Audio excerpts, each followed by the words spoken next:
You hear me? I know a lot of people who have had some real, they've had some experiences. And shout out to you for surviving it. Shout out to you. You may not be where you want to be, but my God, thank God you ain't where you used to be, right? Man, if that's not where your experience should lie, if God is not in that detail alone, if you are believing in him for something, that's one thing. But don't believe in him because he's proven himself already. Hello, here we are together. Here we are together. Look at my consistency. That's God. He's being experienced right now as we sit here together talking, yapping it up and kikiing. Shout out to Esam. Happy belated birthday. I love you so much. Shout out to Vincent. Happy belated birthday. I love you so, so much. All right. And, you guys, one more thing. I've been having a lot of interesting conversations in the past couple of weeks about beatings. Oh, yes, beating your children. Are y'all still out here beating y'all kids? Because let's be real. A lot of y'all who are listening to me, y'all have kids. I don't have a kid, right? A lot of y'all do have kids. So, are y'all beating y'all kids into submission still? The reason why I ask is because are we not evolved from that yet, y'all? We still out here beating our kids like slaves? Hoping that they will have we're hoping for a desired result from that beating? Huh? Am I still crazy? Are we still saying that if you spare the rod, you will spoil the child? Now, here's the reason why I'm asking. I grew up a young lady who, my mom would bust that ass. My dad, on the other hand, not a beater. He just, no, not gonna do it.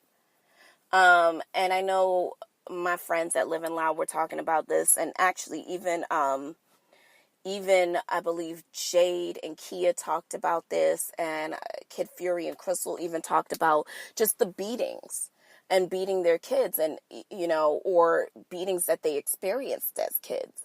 And here's my 2 cents. I do believe that an appropriate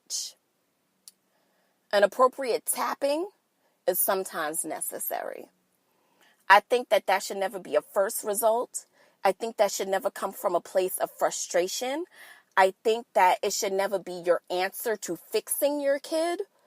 I think that just because you might have been parented that way does not mean that you should parent that way. I think that it is always the most difficult thing to do is to be an example of who, you really want your kid to be. So when you talk about performing or acting or behaving in a way that is counterintuitive to what you deem as good, how do we solve that? What's the breach here? Is it a breach of trust? Is it an act of betrayal because you betrayed me because you were dishonest? You were this, you were that, whatever the case is. How do you correct that? And I think that for me, beatings instilled fear. They did not correct behavior.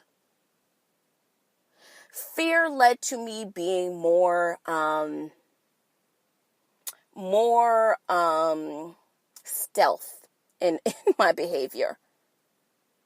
It made me say, all right, so next time I'm going to fuck up, I just have to be more smart. It didn't make me say, I just got to stop behaving in this way. You know what I mean? So, I don't know, you guys. I guess the reason why also I brought that up is because I know a lot of you that are listening are parents.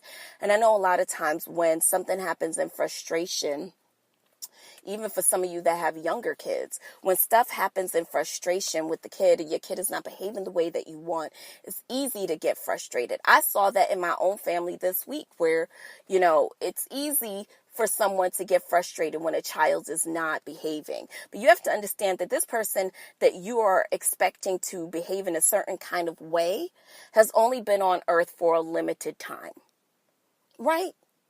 So you, with all your years of knowledge and understanding, think that, oh, okay, so now that I know, this is what you need to act like. It took time for you. You passed through the stage that they are currently at. You passed through that stage. So for you, it's easy to look at them and say, this is how you should behave. If you were just not an issue for me in terms of be seen and not heard, you would just really rock my world. But like, what are you teaching your kid at that standpoint? You know, I think that, we have to learn to be understanding to one another, and we have to learn to communicate. It's okay for you to go beyond the words of, you did that and you made me mad. It's okay for you to say, I was mad, I was frustrated, and because of that, and the fact that I don't want you to do it again, this, like communication, real big words, yes. Because a lot of people think that kids are stupid, and they are so far from it.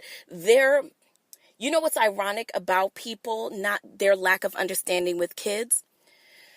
Kids to me are like nature. They don't have all of the density and baggage that we have. So they still have a connectivity to energy that we don't have anymore. You know, the metaphorical weighing down of how life can weigh you down. You know, how you see certain people and they look so washed, but they're young and they're literally allowing life's baggage to weigh them down to the point where it is actual physical. The signs of it, they're wearing the signs of it. Kids don't have that. They have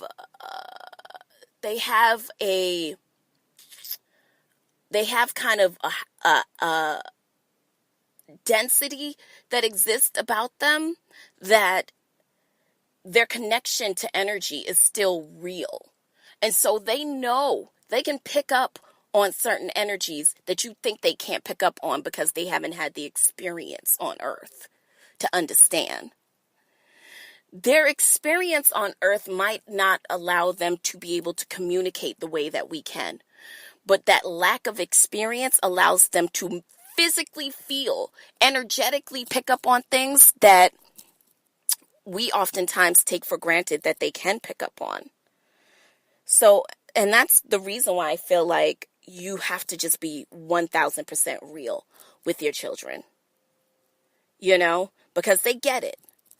And don't think that they don't get it, because that dumbing down of them is actually really dangerous. They get it. You guys, listen, first of all, I just want to tell you this. This consistency has been nothing short but gloriful and great for me. I love y'all so much for listening. Peace! The podcast you just heard was made using Anchor. Ever thought about making your own podcast? Anchor makes it really easy for anyone to get started. It's a one-stop shop for recording, hosting, and distributing podcasts. Best of all, it's 100% free. Sign up now at anchor.fm/new. That's anchor.fm/new to get started.